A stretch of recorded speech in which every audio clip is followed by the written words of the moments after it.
So hello everyone, welcome to the workshop Heavy. Let me introduce our speakers today. So Kyle Monahan enjoys using data science, remote sensing, and spatial statistics to analyze big, messy data and complex environmental and social systems, and teach these techniques to our students.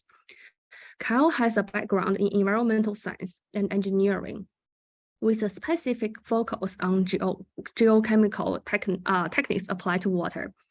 He currently works with several local communities, most recently with the Center for Health and Environmental Justice. He is currently manager data science services at Tufts University, providing statistical consulting, data visualization, and high-performance computing support. His most recent graduate work at Tufts University used agent-based model to investigate the role of social and behavior factors on the feasibility of point-of-use water technologies. He co-taught various courses at Harvard Extension since 2014. In 2016, he worked on a GIS analyst and later a statistics specialist for Tufts, providing individualized consultants and statistical services to students and faculty. So today, it's really a pleasure to invite Kyle to have an on-hands practice section to talk about a deep dive into health survey data analysis using the DHS and NHANES data and use the R programming. So I will just hand the mic to Kyle and then let him start the sections. And then again, if you have any questions, feel free to put in the chat, and thank you. Thank you so much, Yutong. It was great to hear my bio. I've actually never, you explained it so well, and I feel like I should steal that from you. I think I should talk about myself in that way. It was great. Yeah, so this is a deep dive into health survey data analysis. As Yutong excellently introduced me, I'm Kyle Monahan, Manager of Data Science Services at TTS. I am very happy to be here with all of you. I always want to have an open and welcoming environment. So if you have any questions at all as we go through it, feel free to put it in the chat. You might see me like pause every so often and like literally look at the chat and be like, oh, look at all these interesting ideas, right? So if you do have anything that you want to bring in, please feel free to do that. You're welcome to. Generally what I plan to cover, and please give me feedback here if there's something you think that I really need to go into, that we want to first start off by learning about other sets of data and things that you can access here at Tufts. So I want to orient us a little bit to what we're going to talk about. We'll then learn some important skills in working with surveys and doing that. We'll talk about power calculations, descriptive stats. We'll talk about some linear models and the way we might design those.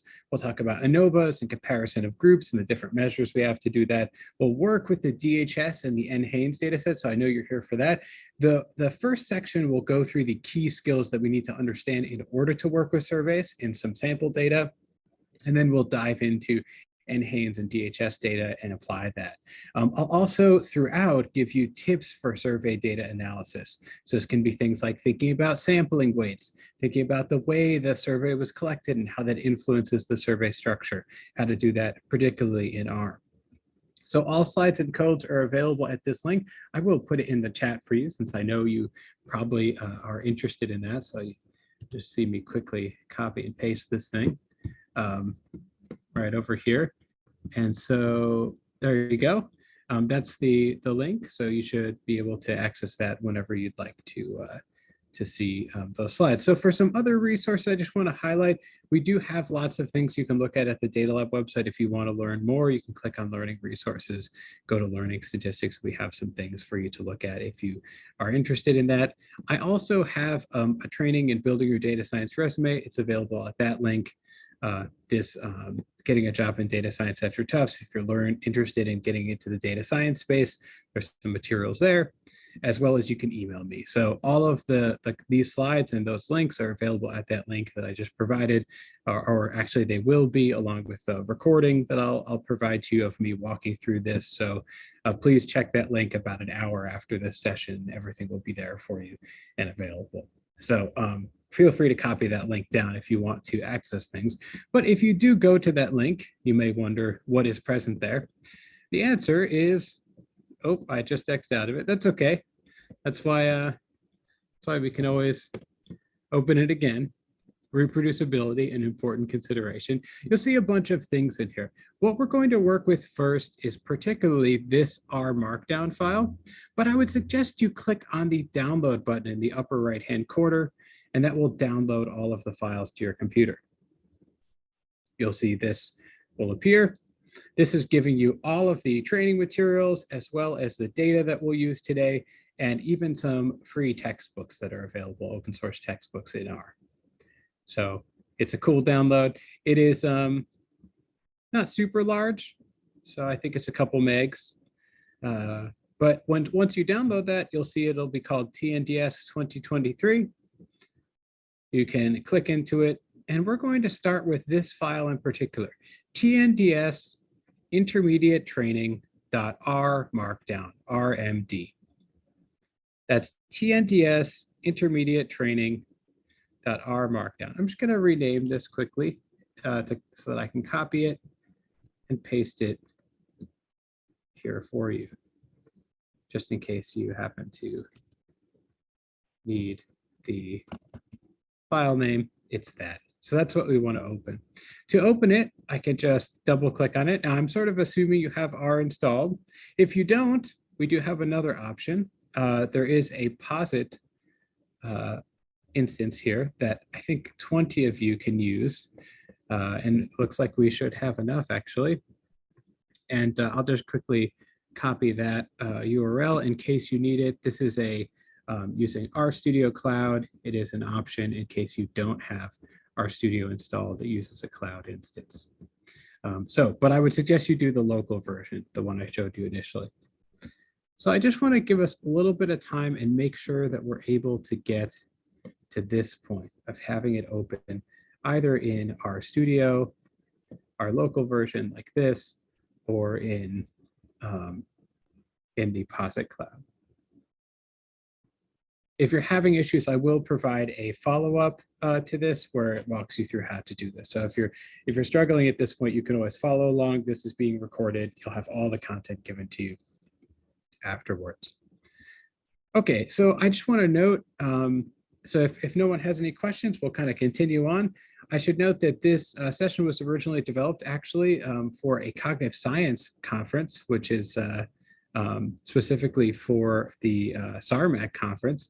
So thank you to all the cognitive scientists that contributed to that. Special thanks to Yeshen for assistance in developing the nutrition side of this training. I couldn't have done it without her, so I just want to add some thanks there and acknowledgement. So what we're going to do is we'll start learning important skills in data analysis. We will then transition into performing power calculations and how to do that. We'll have some time for descriptive statistics and understanding that. We'll then start to do those advanced linear models and ANOVAs to create models of a certain outcome, comparing groups. We'll then switch into DHS and NHANES data. We'll go through cleaning, loading, working with that data, asking questions of the DHS data in particular. We'll start to talk about modeling. We won't really get too much into statistical inference, but a little bit. And then for NHANES data, we'll start using a wrapper to download the NHANES data, merging it, joining it, asking questions about the data, and just general guidance for statistical analysis of that data. We won't get into the modeling there, but you could develop a similar approach to what we'll do with DHS, a little limited on time. Okay, so that's what we plan to cover. Generally, I just want to note that this example data set has one record for every response to a set of questions. So we have every row is a single record. This is information on the subject's age, sex, and some group allocation. This is particularly about some groups that have been performing certain actions, the resulting accuracy, that should say accuracy, 0 or 1 as a binary variable, and the response time, response RT. And this is a very common data set used in this field, so it's good to keep in mind. Now, what this actually is an Excel spreadsheet. It's like an Excel spreadsheet where every record is a row or an observation, and every column is a variable. Note that these are variable names on the top, right? These are single words with no spaces. And this is the way you'd want to format the data. You don't want necessarily special characters or other values with your data. You want to make sure to standardize your column headers. Depending on your field, you may put dots in the headers. That can be okay. It just depends on your specific field and the goals. But I would suggest formatting them something like this. Now, I do want to note, before we load in the data, I want to talk a little bit about the way we're doing this and why this is important. Generally, we can actually use packages like this with all different types of data: Excel, text, binary, CSV, comma separated values, data from SPSS, like save data, SAS data sets, R, Stata, etc. R is actually really useful not only as a statistical analysis program, which it is, but also as a file converter. So we can convert files from one statistical software to another. I use it like that all the time.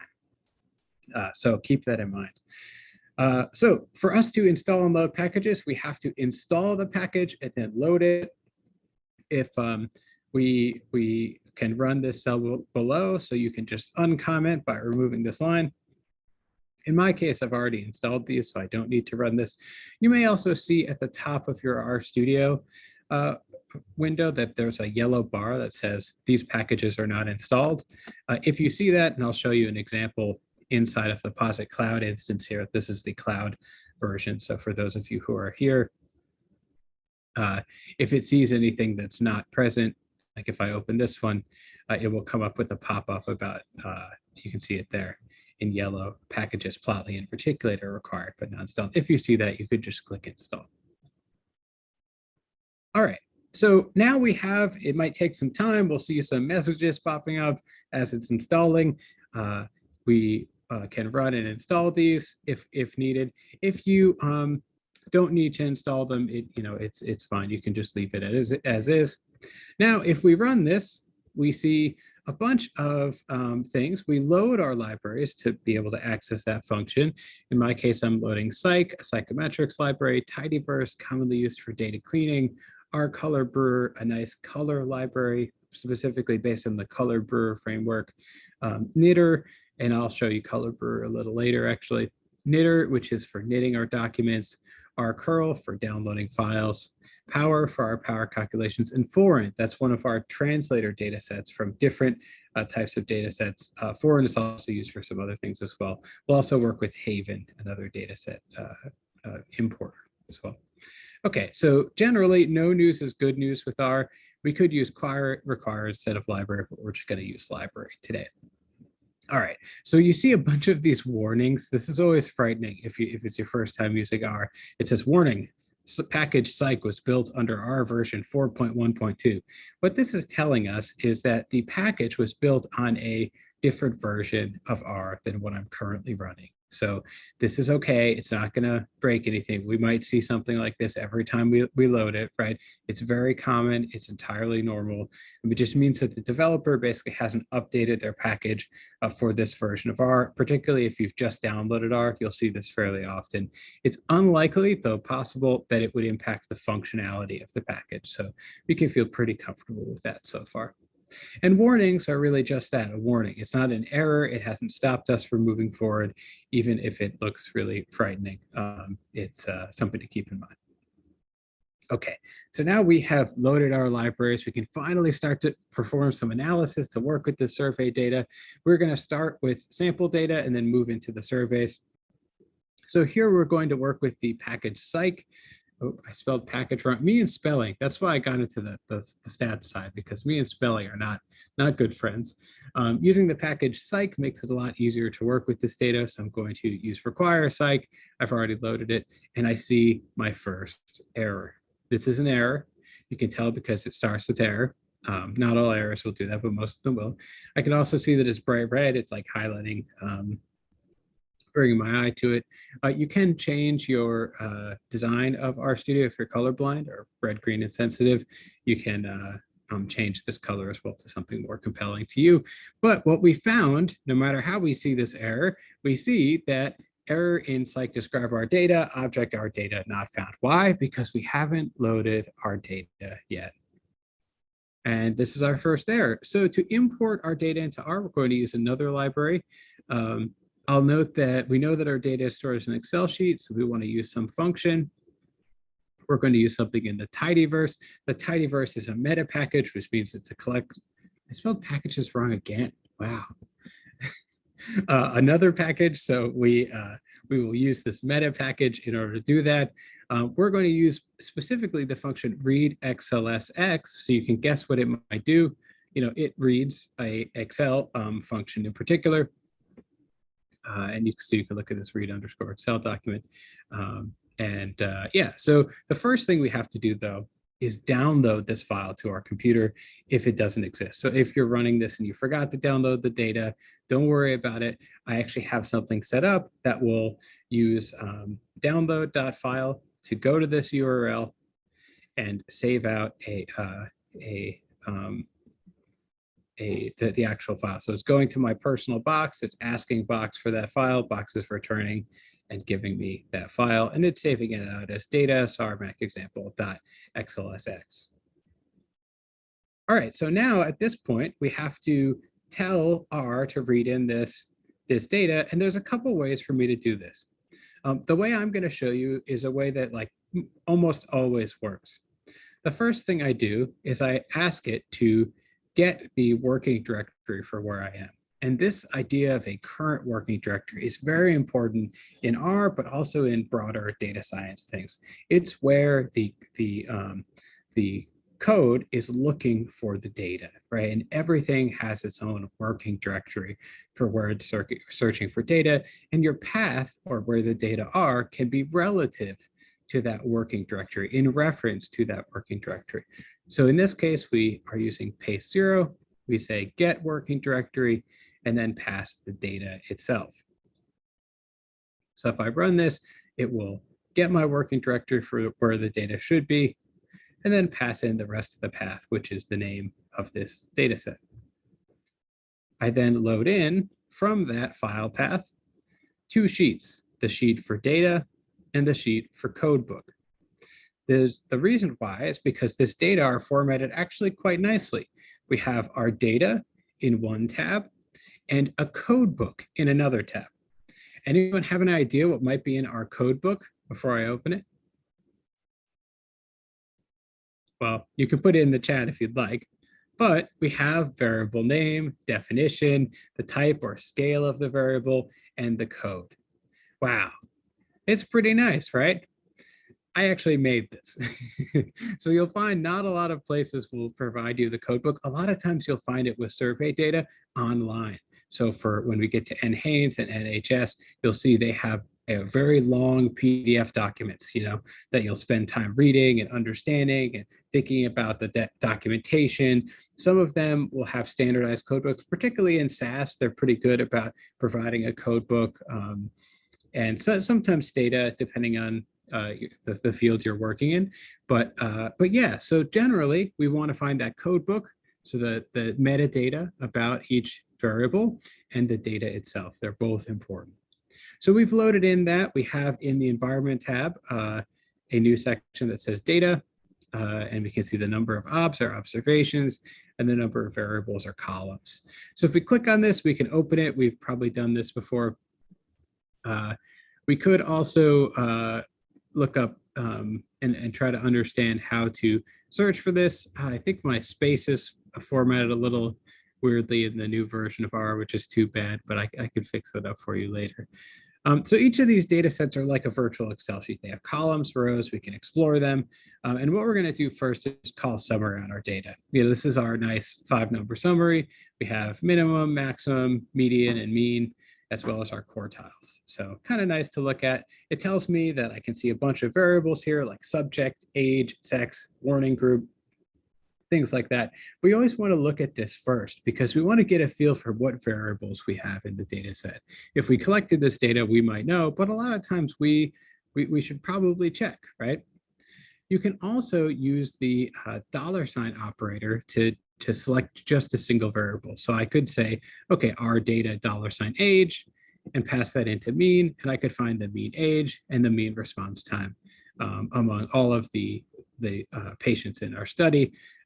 So the mean age is about 19. So we're probably working with students in this case, and some response time. Okay, any questions so far? Please feel free to put them in the chat. We can also select specific rows. So to do this, we can use the slice operator. Many of you probably have seen it.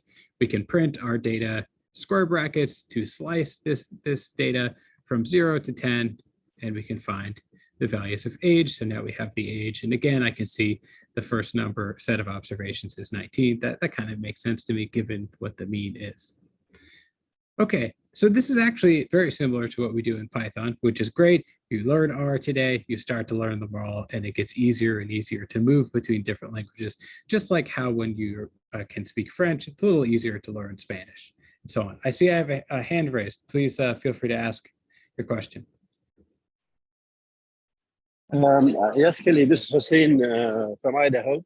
I'm asking if there's a possibility to have this lecture as PDF so that we can make hands-on training.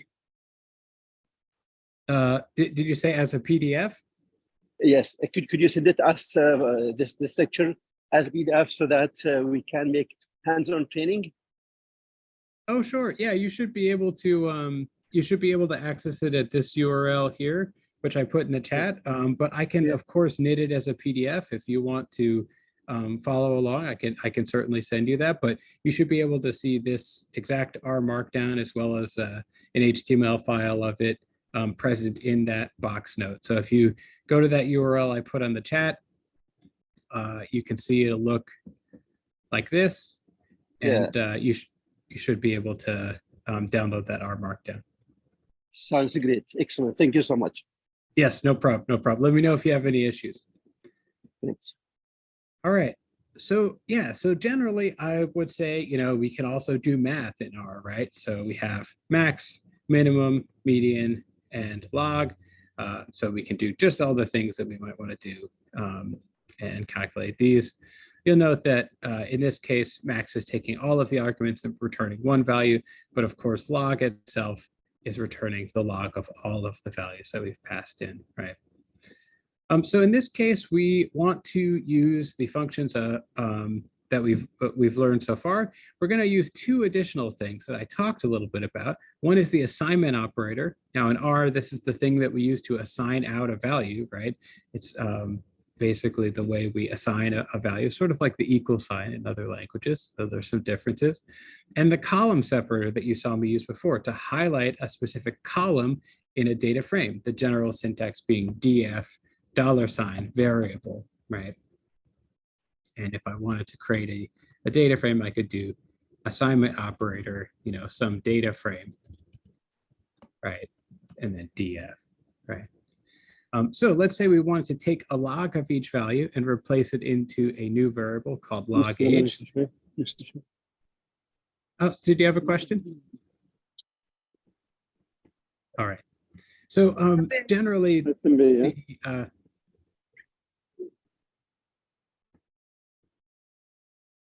any questions?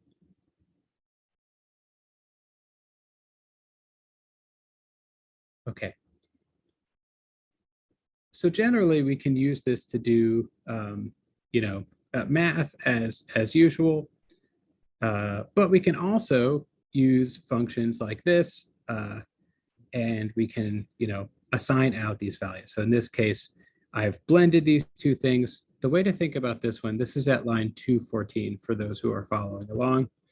You can see that this is log r data.age. So this says take our data, which is our data frame, the df, find the column age, take the log of all those values, and then take that whole result and assign it as a new column in our data called log age. So this is very similar to what you might do in Excel, right? Where you have one column, you have log, right? Some log value, and then you assign it to a new column. And we're just doing this in R. Awesome. All right, so generally we have this result here. And so we have log age as a column, and we can work with that. We can also take the log of age and do the same thing and then write out the results. So in my case, this is using write_CSV2 to write out a comma separated value of the output. So this is just an example, but we could save out our data. I like to save it out at intermediate points in case something later in the script were to crash, particularly when you're thinking about putting it into production. We might not use a notebook for that, but that's okay. We certainly could. Okay, so now we can think about this. This is read as take the log of the age variable in our data, in the our data frame, and place it into a new variable called log age, also in the data frame. So we've now created a new variable. Let's say we want to look at descriptive statistics by different groups. We can do that within the psych package. We don't have to do it within the psych package, but it's kind of nice. So I can describe by, this is a function. The key thing to note here, and I'll talk about this a little later, is I'm just reminding us that this function describe by is within the psych package. So the psych package here is our package, and the 2 colons tell me what function I'm using from this package. I don't need to include the psych package unless there's some sort of conflict where there's 2 functions with the same name. But I like to do it sometimes just to remind us of what package we're using. So this isn't required. I could delete this part just fine, but I'm just showing you as an example. And we can see a couple things here. I'm describing our data by the group warning group. So I can see there are 2 groups that it's selected, group where warning group is 0 and group where warning group is 1. And I can see the results stratified like so, which is kind of nice. This works, but we also might see an issue from this, right? We see that some of these values are represented as numbers rather than as categories. The psych describe by function is handling this for us as best it can, but we might want to understand how warning group is stored. To do this, we can look at the class function to take our data warning group and call class on it to see what R thinks it is. And it says that it's numeric. So now we've learned it thinks warning group is a 1 or a 0 in the numeric form, but we want it to be a categorical or a factor variable. This is a super common issue in R. Always think about that. Again, that's why I looked at my summary and my headings. I could have caught this. If we had looked more carefully at those initial things, I could have seen, this is numeric. So I might need to do something with this. The computer won't know how your data, particularly for survey data, are stored or how they should be represented. We have to always consider it and tell it as a researcher. So class is a really important function. Okay, so if we want to use the same approach as we did before, we have the warning group inside our data. We have the factor function to convert into a factor and then replacing that data. So using the same approach as before, we're going to take the factor function. In here, we're passing in our variable warning group that we want to cast as a factor. And then I'm just calling it warning group, right? I'm replacing the original one. If we call a class on the resulting value, we see factor. So I've just replaced the data with a factor version of it. And again, in R, no news is good news. We didn't see any errors. We see that the class is showing factors, so we feel comfortable that this is in fact a factor. All right, so now we can try to describe by again, right? And actually the results are pretty similar because it was 0 and 1, and this is binary, but we feel happy knowing that we can compare these stratified groups in a way that's more reasonable. And you can see it's, it's doing the same thing, but it's just nice to know we formatted it correctly. So it does do this by default, but it's nice to work with our data in correct form, and we'll find this useful later on when we get into modeling. Okay, so I do want to talk about descriptive graphics. So we are going to use the pairs panel to show pairwise plots of the data, just so we can sort of get started on that and look at what these look like. Pairs plots are nice because you can see the comparison of the variables as well as the correlations and some view of the spread of these variables. So it's a nice thing.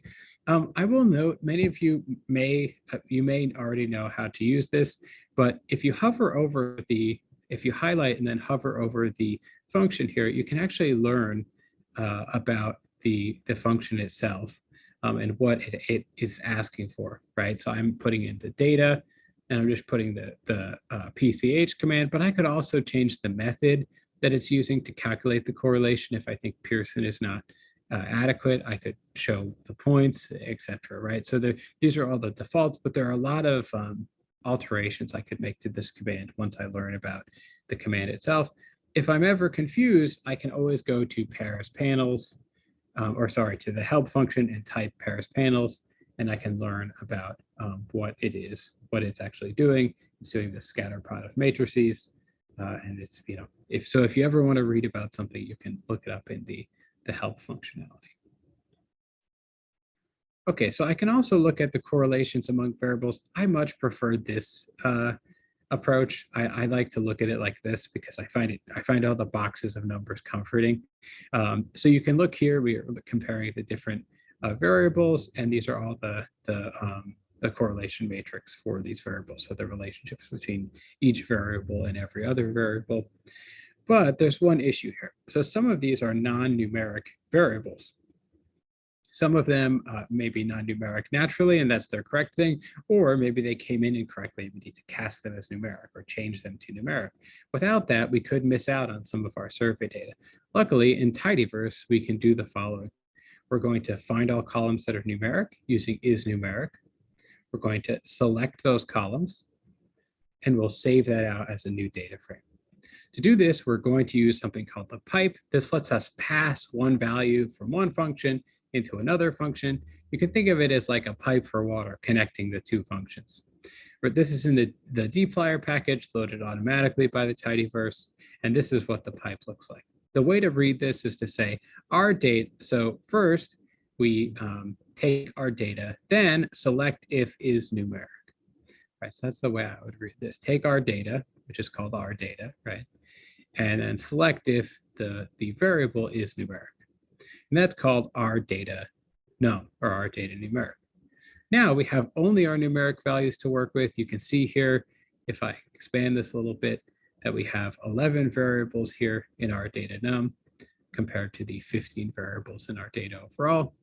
And I can pass our data numeric into the lower core. And now I just have the numeric values.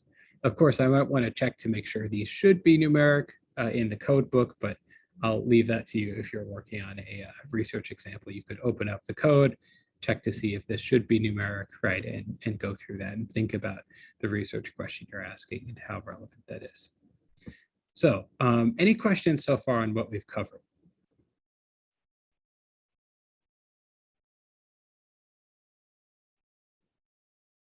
Okay, cool. So what have we done? We loaded in our data. We described and stratified our data by group status.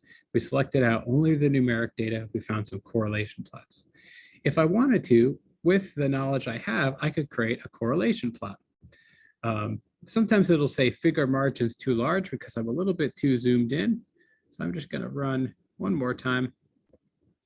And then you'll see here, I can look at the cognitive variables.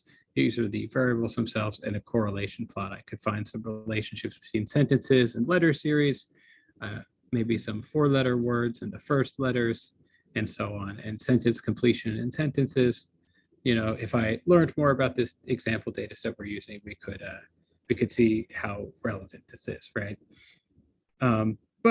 So I've been using this built-in data not only because it's useful and it's built in, but also because it is the foundation for the Personology project's materials. So you're welcome to go through this training that they have there if you want to go dive into more about this data set. So we made it through an initial descriptive analysis and cleaning of our data. Now we can start to visualize it and to see what we're working with. If we wanted to do this, we can use ggplot. Many of you may have used ggplot. This is a plot for visualization in R. And so what we'll do is we'll pass in our data, and then we're going to pass in this argument here, AES, which stands for aesthetics. So you can think our axes, but you can think of it as axes is what I would think of it as. And we're passing it the X value for our X axis and Y value for our response. So remember, our Y is like this, our X is like this. And so we're saying response and X, and I can pass this and we get an empty graph. The reason why is because there's two steps for R to be able to plot something. First, we have to tell it how to set up the axes, and then we have to tell it what we would like to plot within those axes. So in our case, we're going to create an object, G, which is the same thing as before to set up the axes, which did this. And then we're passing in geom col, which is a way to show columns, geom, meaning geometry, and col, meaning column. And so we're passing that in and we're getting out a object of the columns. If I scroll down, you can see what it looks like and plotting that object. So if we wanted to, we could color by group status. To do this, we'll do something similar. We'll add the group as a fill value to the original axis, call the fill value as a label in the labs or labels function, and then we'll pass something for a little bit of formatting called position dodge. And so taken together, you can see this part here is exactly the same as what we saw before. The only difference is we've added fill testing group. I then add a plus sign to add the next layer, and I add geom col with my command position dodge. Then I add one more thing that adds labels. So if we run this one with the play button there, you can see now I have some a response RT variable by question number and stratified by testing group to see how testing group impacts these results. There's a few additional things I could do here that I might want to do. One, testing group is a continuous, it's a color scale setup. We might want to do binary, 2 separate ones. This is also suggesting that maybe there's something with my data that we could fix, right? But these are the sorts of iterations that you should go through when you're working with survey data, thinking about how the data are structured. The reason why I know this is because this is a color gradient scale, which is commonly used for continuous data. So when I see this, I think, I've got to work on this a bit more. But this is a great first example of how to visualize and work with the question data. Any questions on visualizing survey data, stuff like that?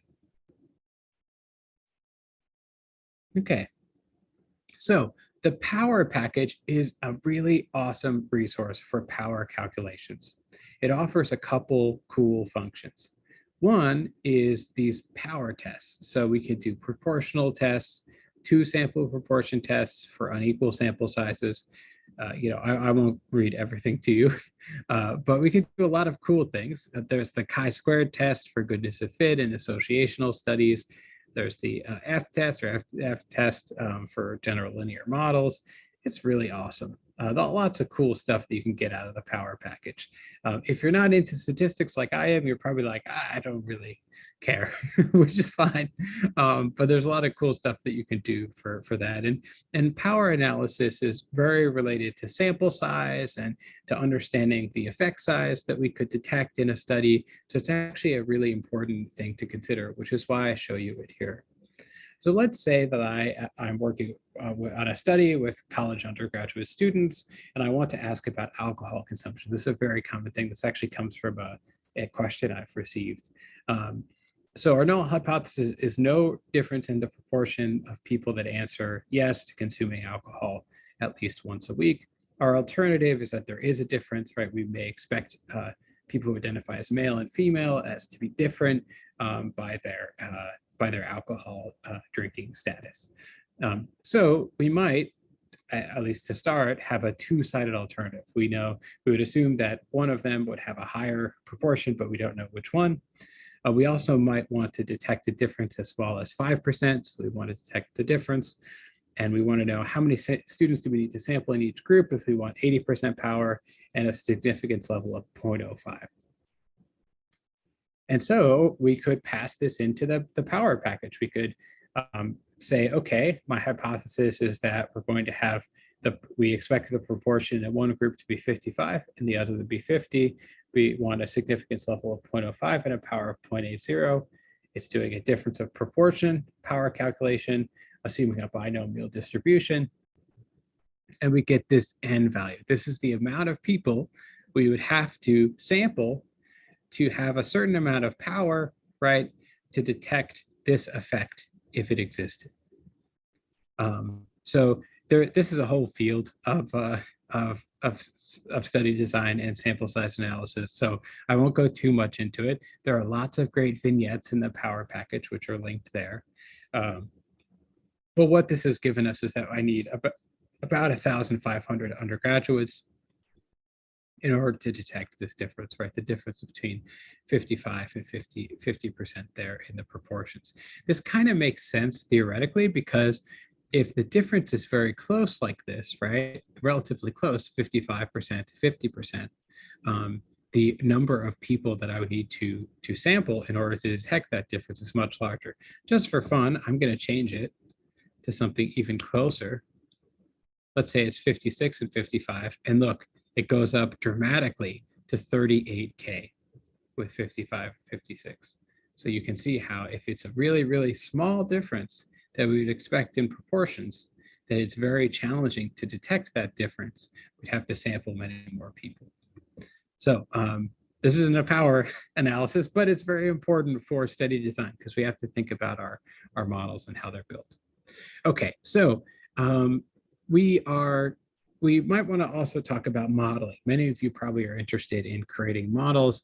We're going to go through and create a regression model. The spelling today is not so good, but so we're going to work with this psych package. Another one, which is built on the SAT, ACT, is self-reported scores on the SAT verbal, quantitative, and ACT in a personality assessment. They also collected age, gender, and education, and they had a sample size of 700. Now, we might wonder about this sample size if it's sufficient to detect things, but we can continue on. So to create a regression, we're going to use the LM function in R. That's linear models. You don't have to necessarily use linear models in them. We can use both linear and nonlinear models. But in our case, we're going to use the linear model. We have our outcome variable ACT, and we want to predict the role of gender, and we pass in the data SAT, ACT. And if I pass in this summary, you can see I have an adjusted R squared of a very, very small number, a significance value that is larger than what we'd expect, and I see no significance here in gender. Now, this isn't a statistics regression course, so I promise I won't get too excited about explaining this to you. If you are interested in that, I can always point you towards some material, so please feel free to put it in the chat if you're interested in that. But generally, we find this isn't that great of a model. We might say, Kyle, well, we have gender, education, and age. Why don't we throw them all in there? Sure, we can do that. We get a little bit of significance here if we do in education. We see that the intercept is also still significant. But if we look at our adjusted R squared, which is the amount of variance that we're capturing in our outcome with the model, it's 0.02, it's 2% of the variance, which means we're not really predicting that well for this value. It is significant though, so that tells you the difference between clinical and statistical significance, right? There's a difference there. Statistical significance is there, for education, but the relative significance about our data maybe isn't there, right? Maybe we would want a higher sample size to be able to measure this. We could say, Kyle, well, we need to add control for the impact of education on age, or age on education. Those that have a greater age would have a greater chance to go through the educational system. So there's an interaction there, and you need to account for that. I'd say, okay, an interaction term is the most simplest interaction term is the product of the two values, education times age. I can do that. And I see, well, first off, education and age is not significant, and it's still really not helping our model. So this is where we'd start to try to think about the study design and how many samples we had. We could even do a power calculation to see, what measure of effect could we detect if we have with this given amount of people in the survey. Okay, so it's not all bad news though. We can visualize our results. And one cool thing, if you pass the model object, the same model object into plot, we can learn a little more about it. The first thing we see is the residuals versus fitted. That's the error from the model versus the fitted values of that model. And you can see some outliers. And R very nicely will plot them for you. We can see that there's a lot of structural variance that we're not accounting for here. So there's clearly something wrong with our model specification and how we've built this model. I can also see that this is non-normal. This is called a QQ plot. You would expect all the points to fall directly on the line. Those that deviate from normality, you can see push out farther and farther. And again, I see this outlier of 36093. I can also look at the scale location plot. I see a lot of outliers here. This is the standardized residuals here versus the fitted values. And I see a lot of structural stuff there that I should have accounted for. And finally, you can look at the leverage plot. This is using Cook's D or Cook's distance. And you can see here, look at that. There's a very strong outlier here with that same 36093 value. So we see a lot of outliers addressed in this data set. It's impacting our model. For more interest, if you're interested in linear models, there's a training you can go through there and developing that as well. I always like to give you a next step if you're interested in this section. Okay, so the last thing I want to talk about is factor analysis in this intro section, and then we'll get into the health data sets. So generally, there are many ways for us to reduce some of these measures down, like factor analysis and principal components analysis. We're really trying to reduce the complexity in the data. If you have a very wide data set, it can be useful to use some of these measures. I'm just going to show you the Thurstone data set because it's present in some of these classic books and basically used in every training that goes through factor analysis at least once. One of the books that I've provided in that box note also includes this. So so generally, this is the factor analysis. We are assuming here, in this case, we're passing in this value 3. So we're assuming that there's these 3 factors and also passing in the number of observations in the data set. And we're getting this result, right? It's splitting up our data, reducing down the dimensionality of our data into those 3 factors and looking at that. We can also, from this, visualize it and look at the different loadings between each factors and our variables like so. So it's just a very quick factor analysis. I won't go too much into the methodology there, but with surveys, it still is possible to do that. We can also compare groups. So let's say we go back to our original data, which is called our data, and we want to bring in our groups, maybe group by trial type to understand if the differences in trial impact our outcome. We could then use the group by function in dplyr to group our data by trial type, to summarize the categories, to look at the mean and the standard deviation within each category, and then print the results. And what we get, if we run that, is for each trial type, we get a count, a mean, and a standard deviation to see if there's differences in the mean response across trial type. And we see, well, there's a little bit of a difference for this. Maybe there would be something that we should look into. I'm seeing a slight difference there. To do this, I can go ahead and say I would like to look at to see if there's difference in response by trial type. So I can actually use this function, and it will give me the trial type and the residuals. And we see again, it's not significant. It sort of looks like not the best model that we could have made. If I plot this result, I can again see some strong deviations here in our QQ plot, even stronger than before. So now we see, again, we're using this approach. We're looking at the survey, grouping it, stratifying down to our question, creating a model that we think is suitable, and analyzing the model to see where it's maybe going wrong structurally. There's more materials on ANOVA. There's also materials on Bayesian ANOVA at those approaches if you want to look at it. So I do want to note this is a notebook that I've shared with you. So it can be knit into different things. You have to have, so the easiest one to start with is the HTML version. This is a way to quickly share your code. I've made this so you should be able to knit it on your own machine without any issues, but there is sometimes errors here, just to let you know. So the reason why you might knit something is to send it to someone else. So that's why you see an HTML file in what I shared with you. It's 2 ways to share this, this data. Okay, so there's a bunch of other materials for you in the additional readings if you'd like to see those. We're now getting into this cool section where we'll talk a little bit about the nutritional data. I want to make sure we have time for that.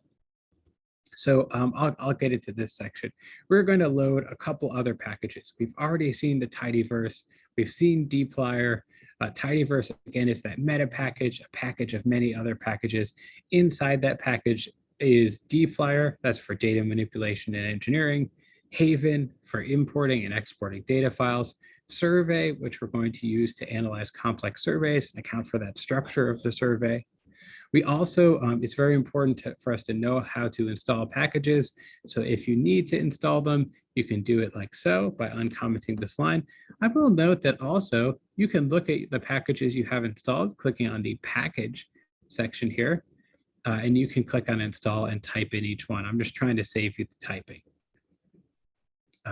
So if I run this, I can install or load by calling library, tidyverse, Haven, and survey. Now you might see some conflict errors. It's okay. Don't worry too much about this. I do want to note that the goal for this section here is really to provide not just an analysis of survey data in R, but also to prepare you for the broader question of creating these data science pipelines. So generally, we want to import data, we want to tidy up that data, understand or transform that data, and then we go into this next section where we're transforming, visualizing, modeling, and then maybe going back to transforming, visualizing, modeling, and moving between that process. You saw me do that a lot, right? We were transforming the data, grouping it, visualizing it, maybe grouping it again, then modeling. And so we're constantly going through this process. Finally, the last process, which we won't talk about as much, but I think is very important, is how we communicate the data and how we work through that. So what we're going to do next is we're going to import data, clean and tidy up those data, and understand and analyze the survey, model the results, and I'll leave it to you for the communication piece. So what are we working with? We are working with the DHS data set.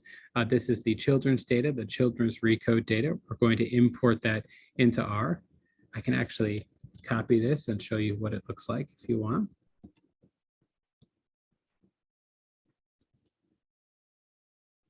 So you can see these are the data sets that we'll be working with. I've pre-downloaded one of them for you, so you don't need to download this. But you can see that they have it in a couple forms: a stated data set, flat ASCII data, a SAS data set, and an SPSS data set. It's pretty cool. We could load any one of these into R if we wanted to. So we'll be working with the children's recode, but similar methods are used to work with all of these. Okay. So we're going to use that package Haven that I mentioned before. I'm going to use the download.file option to read in this data. It will read it and then save it in that working directory. Then we'll use read_DTA to read in the DTA file. If needed, I also provide the data there. It's also in the folder that you were given at the start. So we have lots of ways to get this data. So if I go to my files and go here to the gear icon, and then click go to working directory. This will place it in the working directory, and you should be able to see CZK R6 2FL, a great name. It's actually, that name is actually, it means something. That's why they named them like that. And so you can click on this and then click go to working directory, just like that, just to check to see that it's there. Okay, so now what we're going to do is create a subset of these selected variables and observations that are suitable for our research questions. So the goal first is always to know what research question we're asking, know the goal of our analysis, right? In my case, I would like to limit the subset to observations of children between 12 and 23 months old. We also want them to have anthropometric measurements that were taken in that data set based on HW1, which is the age of the child, and HW13, which is the variable that says that if they had anthropometric measurements taken. Thus, we're going to limit the subset by these. So we want to make sure that we have just the case ID, the primary independent variable, the details on breastfeeding, so ever breastfed, not currently breastfeeding, 94 never breastfed. These are the values of this data set. I will note that also the 99, 999, and 9,999 are really common missing data values. So it makes sense that 99 is missing here. So these are numbers, right? But they're actually corresponding to a result from the survey. So it'll come in as a number, but it would be wrong for us to to model that as a number. So we have to do some cleaning as well. Our outcome of interest here is HW11. This is the weight height standard deviation. This is based on the WHO growth standards. However, we need to divide it by 100 because we want to use it as weight for height z-scores. We also want to exclude some of these values that are inconsistent weight for height z-scores. And we can see, for those of you, many of you probably know this, given that this is at the Friedman School, a weight for height z-score from -2 to 3 is an indicator of MAM, or moderate acute malnutrition. If it's below 3, then it's an indicator of SAM, or severe acute malnutrition. So that's one thing that we want to measure in this outcome. And we also want to understand the child's age and month, the result of the measurement, so this, whether or not we had measurements, and so on. We also have this, and I'll kind of add a line there. We also want to look at these other set of variables. We're going to create this thing, which is a new variable based on complementary feeding. And this approach of taking the existing survey variables and creating a summary variable of those of the existing variables is very, very common. It's particularly in nutrition, and actually in many fields, economics, econometrics, policy, health policy, etc. We have certain values, but maybe we don't. We use those to create a more aggregate measure of those values. So in our case, we want to look at consumption in the selected children that we have brought to our population of certain foods. We want to look at tinned, powdered, or fresh milk, fresh milk alone, baby formula, fortified baby food, child complementary foods from certain options, including country-specific foods, household wealth index, educational attainment, other control variables as well. Now, this is a lot, right? So the most important thing when working with surveys is there's always a giant PDF, right? So here, these data sets are based on this questionnaire and the recode, okay? I always want to read all of these things. There'll be this thing on the questionnaire. They'll give me a giant PDF. How many pages is this? It's huge. Do I have to read it? Totally, right? The reason why we're able to make these claims about the research is because we've read this PDF and we understand what the variables are, how they were collected, who collected them, how often they were updated, etc. Right? So the key thing is, I know it seems like crazy that I'm like literally writing out all this information, but it's here for you to reference, particularly if you work with the DHS in the future. Okay, so any questions on this? I know that's a lot of things.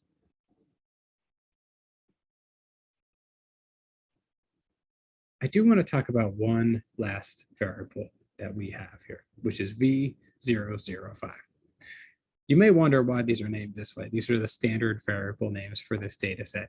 And I will note that a lot of different data sets use numbered variable names that are not very descriptive. We will replace them with descriptive names, but I want to let you know that it's super, super common. And after a while, you'll start to memorize the numbers, which is crazy, but the mind is weird like that, and you'll start to remember. However, the V005 in this data set is the sample weight. And this is to make the sample weight, the people in this population, more representative of the entire population. For example, a lot of times, say in the American Census, so like ACS, right, the American Community Survey, we try to sample representatively everyone in America, right, that's living in America, no matter of their citizenship status, of their where they live, of the demographic characteristics of them. We want to get everyone, but we don't, right? We get less response among certain groups that are harder to contact, right? And you can think of many reasons why. So we have to account for the probability of them being included in this survey. Hence, we need some sampling weight to make that representative, the likelihood of someone being included in the survey, to account for that variability. There are actually many types of sampling weights, and I could probably do another 3 hours on sampling weights. I don't know if you can tell that I'm passionate about sampling, but I am. I would say in practice, what we're going to do today is we are going to follow the DHS rules, which I showed you in that PDF, that actually teach us what to do. This is the actual survey, but in the methodology over here for data quality and use, you can see sampling weights. It tells us a little bit. This is to make it equal. We have weights, and it'll actually tell you how to do and apply these. If you read that carefully, it will say the decimal points are not included, so we actually need to divide this by 1 million to get the correct sampling weight. We also have a few other variables we have to think about. V021 is our primary sampling unit, or PSU, and we also have a second sampling unit, SSU. So this is the structure of the survey, and we'll have to think about how the survey was sampled. Normally, surveys have a primary, every survey has a primary sampling unit. That is the sometimes geographic level at which the sampling is done, right? So it could be the primary sampling unit is within households, and the secondary sampling unit is families within households in case there's multifamily households, something like that, right? You could think of that as the sampling, the level or resolution at which the sampling was done. Okay, we did talk about pipes before, so we've seen this before. We're going to take final data and actually save it out. So generally, we have this DHS full data set. We are going to do a bunch of stuff to it. So it says take the DHS full, which is what we've loaded over here, and then filter it to only include these values between 12 and 23 months of age. Those are the children between 12 and 23 months of age. We also want to find those that have height and weight measurements. That's HW13 equals 0. Then we also want to have HW11. So that is the weight for height Z-score is not 9998, inconsistent or missing. And missing is this one. And then we also want to check to make sure breastfeeding status, which is this one, is either 93, 94, or 95. So this is exactly what we are doing in this command here. Then we create the weight for height Z-score by dividing this by 100 and including the sample, creating our sample weight. And then finally, we select. So we've now filtered our data to select our population. We've created our new variables that's required by DHS. And then finally, we selected those variables that we want to use in our analysis. And I'm actually renaming them so that it's a little easier for us to work with. I'm using starts with to select all of those values that start with V414. It's a little more useful. Okay, so what does this look like? I'm just going to open up the data to show you. Much better than what we would expect. We see age, which is the child's age in months. We see weight for height Z-score, breastfeeding, and all of the variables that I would expect in my analysis. Cool, right? Not bad. Okay. So, so how many observations are in the new data set? Anyone want to put that in the chat? How many observations do we see in this data set? You may be able to tell. Probably have an idea. Yeah, it's right over here. So we can see DHS full. We've created this DHS example, and in our environment, we see 393 observations of 40 variables in this case. So we've really reduced our data set down. The reason why is because we're looking at a subpopulation of this data set, which is kind of common. We will note that there's some impacts of that as we go through it.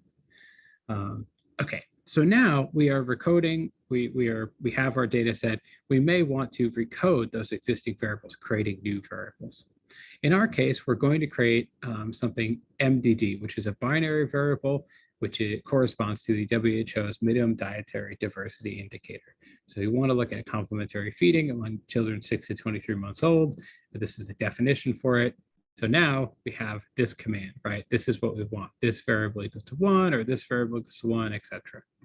So this is based on these additional variables. We can set up rules for this, right? We want grains, roots, and tubers, legumes and nuts, right? We're selecting out each of our food groups, And knowing, looking at that PDF for hours and hours, right, we can select out each of these food groups and know what we want to do with them. So technically, many of you, if you have experience in nutrition, you're probably looking at me like, what are you doing, right? Technically, I should be using minimum meal frequency. You can also derive this from DHS variables. I don't want to force us to do that in this session, okay? I'm fully aware that there's some drawbacks to using minimum dietary diversity, and there's drawbacks in our sample as well. But this is something that I think is very close to what you would do and is better for timing. We also want to create a variable that understands morbidity. So we have multiple outcomes that represent morbidity. So we want to create a single outcome for morbidity that's binary to collapse down that information. How are we going to do this? So to do this, the first thing I'm going to do is I'm going to create and understand my factor or categorical variables. So we will take our DHS full, we'll select out all those values that start with V414, which is a total of 23 variables. We'll then also select our other categorical variables. We'll call them CATVAR, like cat variables for categorical variables. And then we'll take that and we'll say, okay, please select these categorical variables. And you see when I highlight this, you can see how it highlights it everywhere. Please take all these categorical variables, select them from this data frame, and for each of them, list apply, we're going to apply factor to it and save that as DHS example. So if we run this, you can see we have rerun this and it looks a little bit nicer. However, if we look carefully at these results, we will see a problem. The number of observations in the breastfeeding category for breastfeeding equal to 94, never breastfed, is too small. It's not a large enough subgroup size for us to do an analysis. However, we can still continue to work with the survey data set. We just might want to collapse down, right, into that binary variable. So see how we can look at the results here when we see certain variables that are not corresponding to something that would be good for us, that's useful for our analysis. We might say, okay, now I want to collapse this down. I can't really say anything in particular about these 5 people or so. Okay, so we're going to now create one more variable. We're saying taking the DHS example data, using mutate to create our new variable. We're specifically using something called case when. I document why we're doing this a little bit here. And then we're going through and creating our variables for each one. So I have grain. This is for each grains, for legumes, for dairy products, for flesh foods like meat, fish, poultry, and liver, eggs, and vitamin A rich foods, and so on. So we're constructing this dietary intake variable manually, right, based on the data. So you can see how, most of our work here is doing a lot of data cleaning to understand, even given this very clean data set, manipulating the data to get it in the form that we want for our work. Okay, so now we've created all of our, and we can even look at it here, right? So if you scroll up, you can see DHS examples. So I can open what we've seen, and we see, if I scroll over, I have these nice 0 or 1 categories for each group as to what people have been eating. So great. Okay, so now we want to calculate that morbidity thing. In this case, I am using an OR. This is Boolean OR. So this is saying case when it's either this or this or this or this and so on. And so this is just calculating that morbidity variable. I can again check on this, scroll over to the end, and I can see my morbidity variable here, that it is in fact has calculated that. And we might want to do one other variable for wasting. This is based on the weight for height z-scores of a certain value.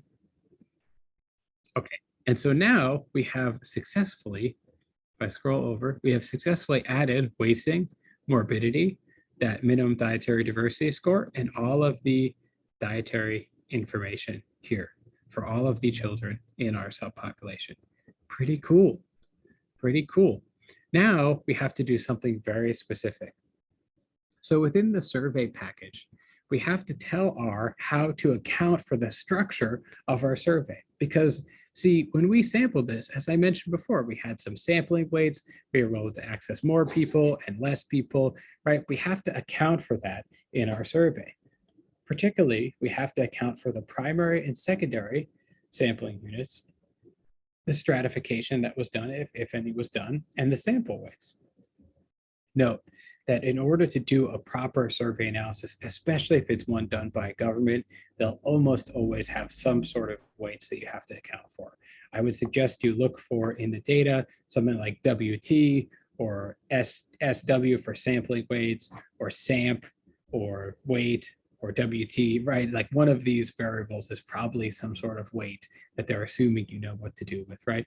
Normally there's documentation. I find depending on at what level the statistical agency that's released this, sometimes there's not, right? Particularly state or administrative, certain levels of administrative geography will not necessarily release their methods.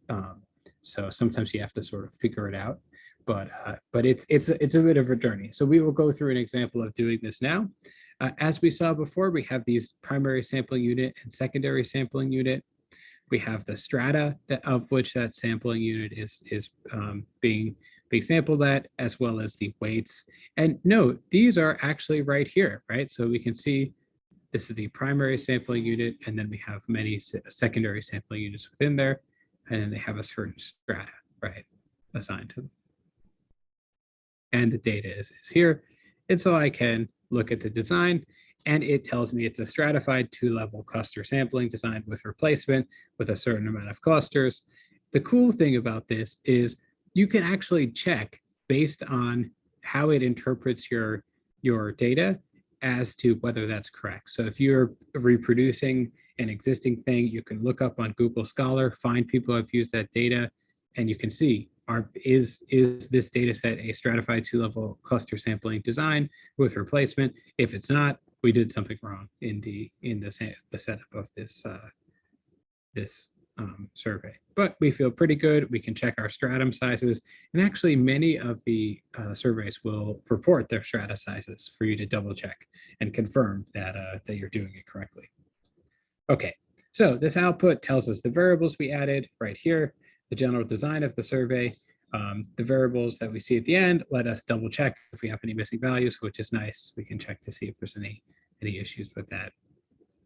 Okay, so I might want to do descriptive stats, but the way I do this is a little different. Because I've made it as a survey, I have to use the survey type data. I'll note this is exactly the same in Stata. It's exactly the same in Python. Once we've set up a survey design, we have to call that survey object using the survey commands. It's like a whole process, a new pipeline that we've created to process this. So in our case, we're using survey mean to calculate those mean values. We're also using survey by, very much like the group by. And so you can see here that some of these covariates are varying by breastfeed, right? So if I click here are our mean values, and I've now stratified by breastfeed. I see weight for height z-scores. There's some differences there. Age is a little different. Mother education, wealth index, etc. It's different. There's some differences here. So maybe I feel like there's a difference, right? I've made my stratified table by my outcome, and I'm interested in continuing with the variables. So I see some of the differences, and I decide to tentatively move forward with my model on the survey. I would say if I found no difference at all, I would stop here. Right, I might stop and say, well, maybe the survey couldn't detect it, right? It would save me time. I'd move on to another research question I might have. I also might suggest that we may, there's a bit of a weak nature of these differences. They're not that strong. So I might suggest that we could have some caution here. So let's move to correlations and exploratory analysis on this and see what we can find about it. So to do this, we want to look at our outcome, WHZ, weight for height z-scores, and the independent variable, breastfeeding and covariates. We want to look at correlation to understand if these are correlated and to see if that could influence our model. So I can use SurveyCore, specifically look at the correlations between weight for height z-scores and dairy, and I see I can print out those associated values inside of Core D, and I see, okay, those are the correlations, not super strong. I feel pretty comfortable with that. And I could continue to do this for my other variables if I wanted to, but I feel relatively comfortable with that. I don't see much of a strong association there. So let's say you may say, Kyle, this was sort of interesting, but I really want to learn how to do some modeling.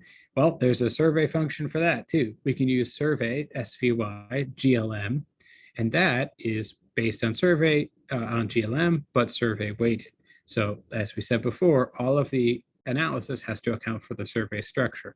I will note that there are ways to do this manually if you like the statistical end of things, but it's just easier to use the package.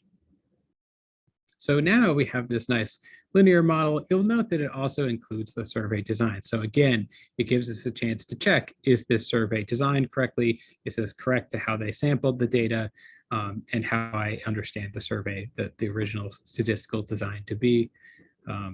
And I find, well, we're not having a very significant result, and our point estimate, our coefficient, is not that great, right? In terms of the relationship between weight for height z-scores and breastfeeding. But, you know, maybe we can continue. If you want to know how I could interpret this, I could actually go and look up the help file by typing survey GLM. And you can see it gives us some information here. It tells us the design, the family, etc. And it also gives us some details on how to use it, right? It talks about some tips for how to use it and other things like that. I will note that if you're having trouble with the speed, it says that you can parallel process multi-core equals true, but of course it does mention that some of the graphical interfaces don't work very well in that. So you can learn even a little bit about that. All right, so let's say I want to do some diagnostics on this regression to understand how well do I feel, how comfortable do I feel with this variable or with these values. So I can do a Shapiro test of the residuals. I can say, okay, are they normally distributed? And I find the right tail's a bit long. In this case, if I run it, you can see this is my histogram.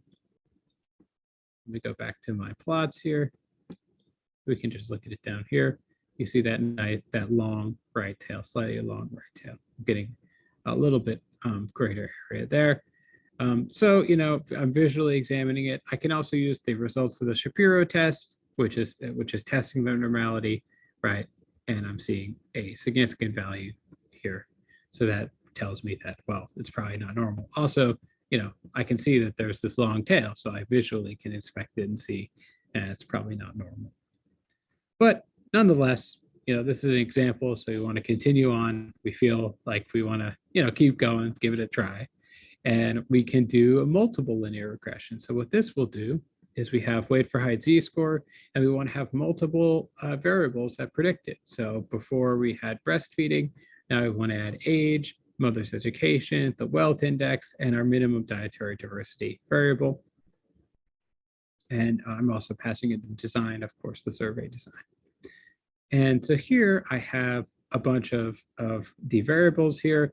And of course, they're not significant. Now, some of these wealth index, for example, you know, it may be, we could put that in a little differently. It might not be the best way to encode that variable as well. And so it's something we could look at, but we have an overall model, which is not too bad. We are in survey, we have our coefficients, we have our significance values for those coefficients. We're not seeing anything strongly popping out, but we are, it's an interesting finding. It is possible though, you might say, Kyle, the relationship between breastfeeding and weight for height z-scores could differ by whether the child also met their minimum dietary diversity, right? So we might say that there's a relationship between an interaction between the weight for height z-score and breastfeeding by MDD. So I could, just like you said, just like I said before, add a product term between these two variables, and we'd see that in fact this is not significant, and so it's unlikely that this particular interaction is causing trouble, though it could be other types of confounding that are hiding this relationship between us. You might also say, Kyle, you know, your problem is that you shouldn't use weight for height z-scores as your outcome.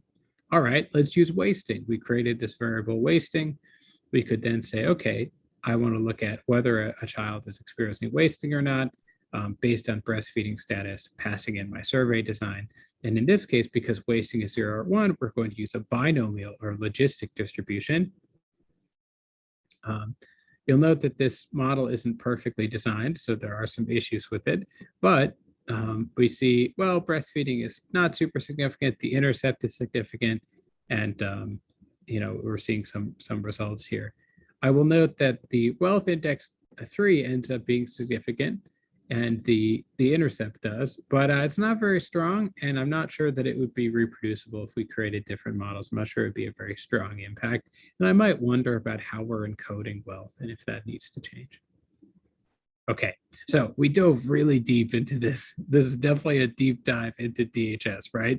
Like, we really went deep, created a subpopulation, analyzed that subpopulation, thought carefully about how we were doing that, asked questions, modified our models based on those results. Now I want to show you one other data set. Now I'll talk a little more about how to access survey data, just to show you an example. So our next data set is the NHANES data set. This is the National Health and Nutrition Examination Survey. This data set provides both physical exams, so physical information about the patients, as well as interviews with those patients, with adults and children in the United States. So it's a representative survey of those in the United States. It's about 5,000 people. And for a lot of research questions, this can be really helpful because we can extrapolate to the population of the US. And this data are cross-sectional, so like the DHS data. So it's actually really, it's nice, convenient, but there's some limits to the causal claims we can make when analyzing this data directly. So, I'm not going to tell you from this that this causes this directly, and I'm very confident of that. But I can say generally the U.S. population looks like this, and generally on average, this is what we're finding based on NHANES. So NHANES is super cool. I will note that it's a great data set to get to know how to use, especially if you're just starting out with a research question. I'll just go here really quickly. And you can see information about NHANES. There's this great the NHANES story if you want a cool 16-minute and 58-second video on NHANES. More important for us, perhaps, is the documentation on the NHANES. So you can see there's the survey methods. I can look at the sampling design. I can look at, let's say I'm doing the pre-pandemic. Wow. See, again, the long PDF, like I warned you, right? The one thing you got to start falling in love with is the long PDF of sampling design. Look at this, primary sampling units, NHANES PSUs were selected with probabilities proportionate to measure of size, MOS. Cool, okay, see, we're seeing the same thing that we saw in DHS. So I know you're like, Kyle, like this is so much detail. I'm struggling, right? And I get you there, I totally do. But when you learn this for one survey, the concepts around how we're structuring the survey apply to many other, because it's just statistics, right? So once we learn the concepts, we can always apply it down to other examples. I will note there's some specifics about the pandemic files that have changed. I'll talk about that. Anyway, okay, so lots of details. Generally, there are 5 data categories that are available: the demographics tables, the dietary tables, the examination tables, the laboratory tables, and the questionnaire tables. This idea of having separate data files that are all separate and you got to join them and do something with them, basically every survey is like that. So I haven't shown you that yet because we only did one table previously, but the children's recode. Now I'm going to show you working across multiple tables and the challenges with that. So there's also additional category, which is limited access data, which has limited access. You have to get approval, your advisor, or if you're a faculty, you would have to apply to the program to gain access to that. It has special data security and a data use agreement. Okay, so what are we going to do? We're going to use the NHANES-A package to download and load the NHANES data. This won't be the limited access data, but we will download some of those particular data sets. So what we're going to do is we have this library. We're going to load this NHANES-A. If you don't have NHANES-A installed, you can just go to Packages, Install, and type NHANES-A, and you can install it there. In my case, I'm just going to library it because it's already installed, and then run this chunk of code here. You'll note that the author of this might want to think about changing how they're using XML nodes, but that's okay. It's not our fault.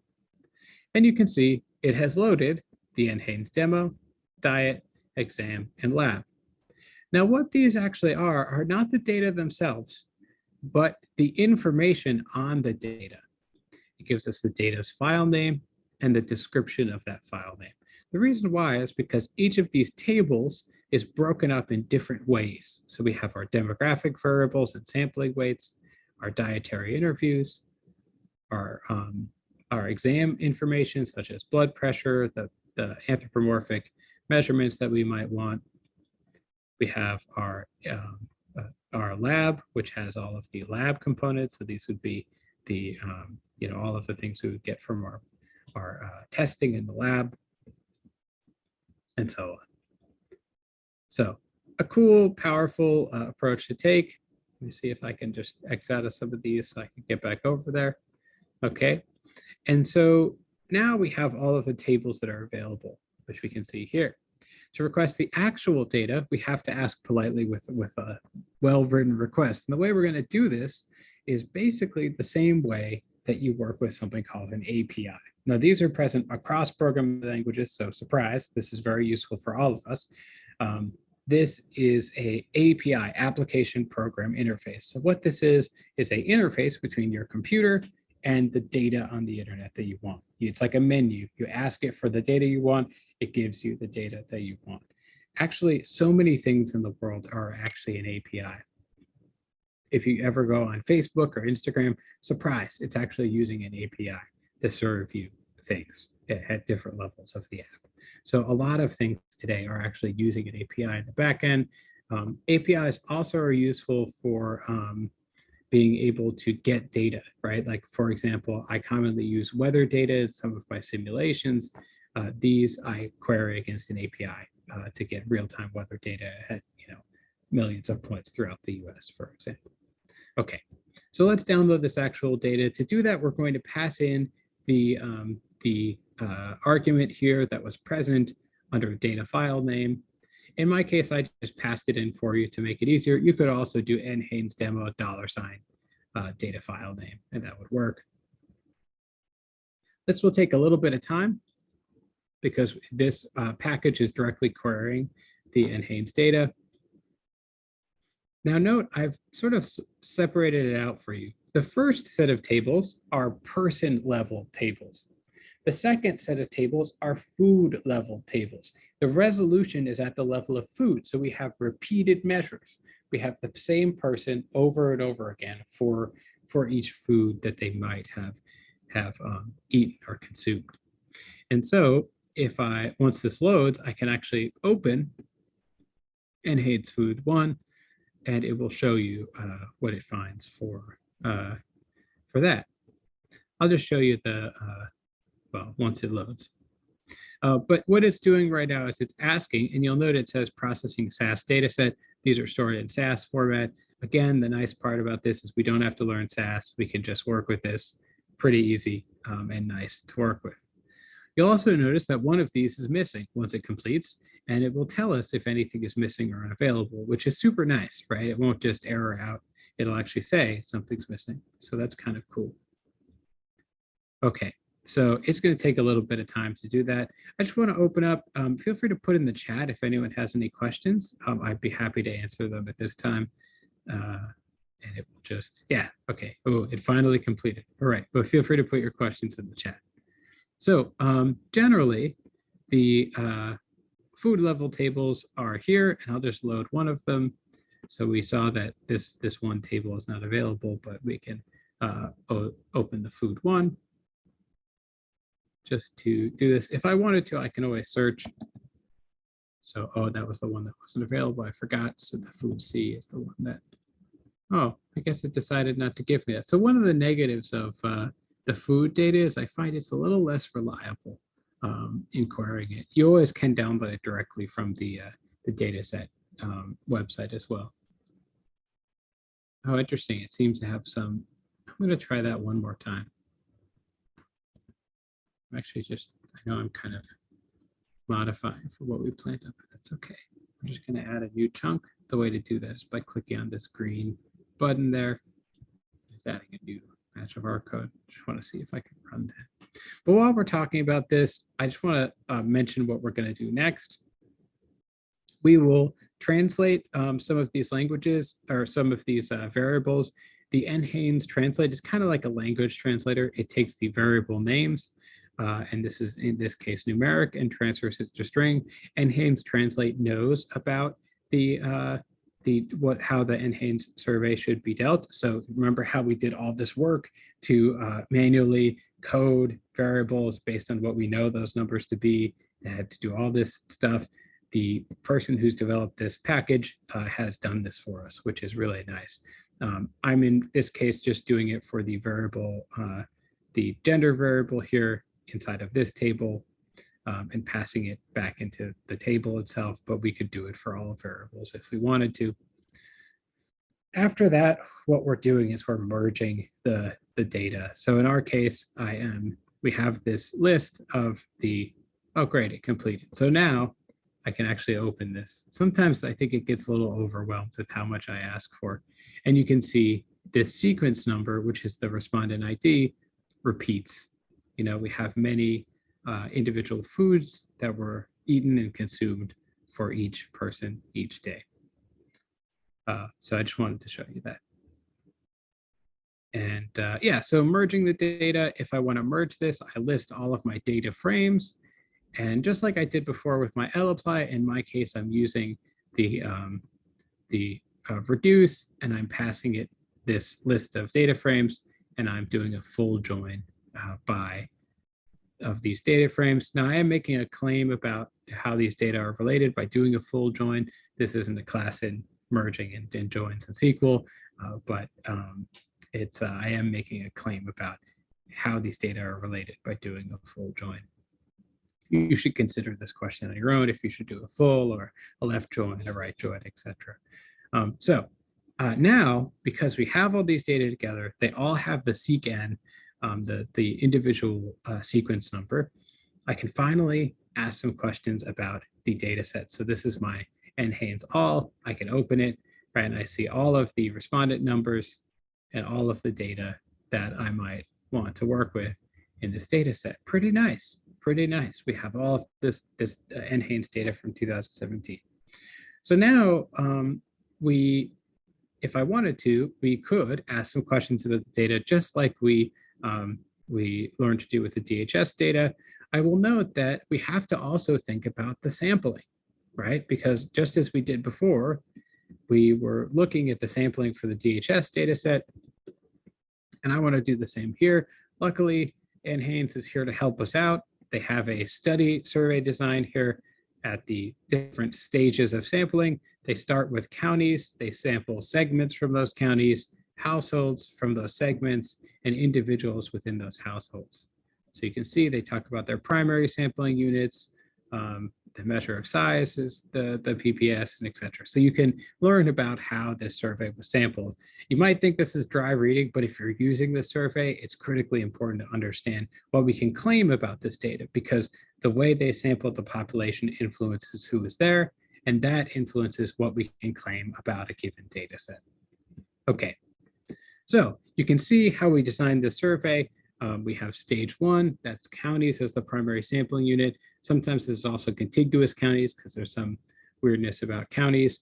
PSUs, they sample them with probability of sampling being proportional to size, with size referring to population. And they modify this. So they oversample certain groups that normally don't respond as well. So older people, people identifying as Hispanic, Black, or Asian, the response rates are a little bit lower in those subgroups. So they actually oversample those subgroups. They ask for more people within those subgroups to get a representative amount of people. Then the PSUs are organized into smaller units, which are commonly city blocks. That's a census level analysis, not necessarily a single city block. Households within each block are then enumerated and selected from those city blocks. Again, the probability is sampled for those groups that we wish to oversample for, And then finally, people are selected to participate in NHANES according to the list of people within households. I've never been selected for this. I'm very sad about it. Never been selected for any survey, so it's a little, I don't know, maybe someday. I got some time. So we can always hope. So we want to understand how sampling can be formed. Why? Because this matters. So let's say I want to look at oral health. Let's say I have an interest in looking at oral health. I in fact do. I'm interested in that research area. So I could use this package to say, okay, what variables are present that have the word tooth or teeth in it? I could use the NHANES search command. This is inside that NHANES A package. And I could pass in these values. And it will find every variable that corresponds to either the term tooth or teeth in all of the data sets available in NHANES. This is pretty cool, particularly as you're starting out asking a research question. This isn't the data set that we downloaded, but it's not limited to that, but it's all of the data sets that we might want to ask. So I think that's pretty cool, right? We could say, look at tooth and teeth, and we can see there's tooth counts, oral health outcomes, examination information, and we have the different years. So we see 2007 to 2008, right? We have different outcomes here. I could just continue going down and looking at the different things. Presence of coronal caries, presence of at least one tooth with a dental protective sealant, dental restoration, dental decay. Cool, pretty cool stuff that we can see from these surveys. So you could feel free to change out these texts and put in whatever text you're interested in to see if it exists in NHANES. It's a pretty cool survey to work with. Okay, so the last thing you might say is, Kyle, how can I summarize the data that we've worked with? My suggestion is to use Table 1. It is a classic demographic table. Any of you in medicine or in the clinical field will have seen these. A lot of times this is our first table that we make. We will stratify by a outcome or a value of interest and look at all of our demographics. We're making that case for, is this an important thing to measure? So you might take all of our demographics and stratify by our outcome variables, say, exposure to lower back pain or hypertrophic cellular degradation or whatever we might be working with, right? We'll take that outcome, stratify it, and then look at our demographics. And in our case, I want to say maybe stratify by military status. I'm thinking that people within the military, maybe they have better outcomes, right? I could pass in the data. I'm selecting out, again, those categorical variables. We're thinking about the difference between numeric and categorical.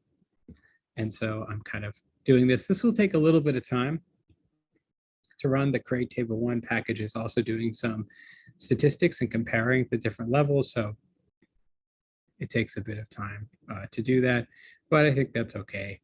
So I will show you the second one while we wait for that to work. Just to let you know, because we downloaded and joined everything and started to query the data, we can actually do it using this approach by actually querying the tables directly and then iterating over those tables with that lapply or listapply function, taking these names and asking NHANES for the results for each of them. So the last thing that I haven't done, which is my challenge to you, I can also show you in a recorded video, but we didn't set up the NHANES data as a survey yet. So we downloaded it, we cleaned it, we showed you many different ways to access the surveys, the details in the surveys, some of the results of doing this nice table 1, stratifying the data, but we could do the same thing we did in the DHS data. We can set it up as a survey with respect to its survey design, which we saw in the PDF. We can then start to do some analysis with it, just like we did in the DHS. So that approach is very similar in the way we did that. I hope this was helpful to you. I understand that it's quite a journey for you to come along this with me. I really appreciate you all staying here the entire time. If you have any questions, please put them in the chat. I will be here either way until 4:50, which I think is my last moment to be with you all. But I will actually stop the sharing and I will be here in case you have any questions at all. But otherwise, you're welcome to leave and take a bit of a break before the final session, which is coming up. So please feel free to ask any questions you might have for me. And I will show you one other thing that I have for you as well, which could be interesting. So because I don't want to leave you with no next steps, right, to do, I have provided you this. This is a different walkthrough that I have for you. If you use Stata or Python or SAS, I have a comparisons across statistical software document that compares all of these different programming languages and particularly gives you code in Stata, R, and Python for each command. So if you want to learn one but know another, or you just want to learn all three, this is present in the box file. It's called TNDS Extra Comparing Stats. I keep it up to date. Please feel free to look at it. Let me know what you think. It also has an R training in here in case you want to learn a little more about R, in case this was, something that felt too intense for you. You have an intro R training in here for you that also highlights how to do it in other programming languages as well. I hope this was helpful for you. I really enjoy talking about this stuff. I hope that's clear to you. And thank you very much on this Friday afternoon for sticking with me for so long. I really appreciate it. If you have any questions, put them in the chat. But otherwise, that is it for me, and I appreciate your time. So thank you very much, everyone.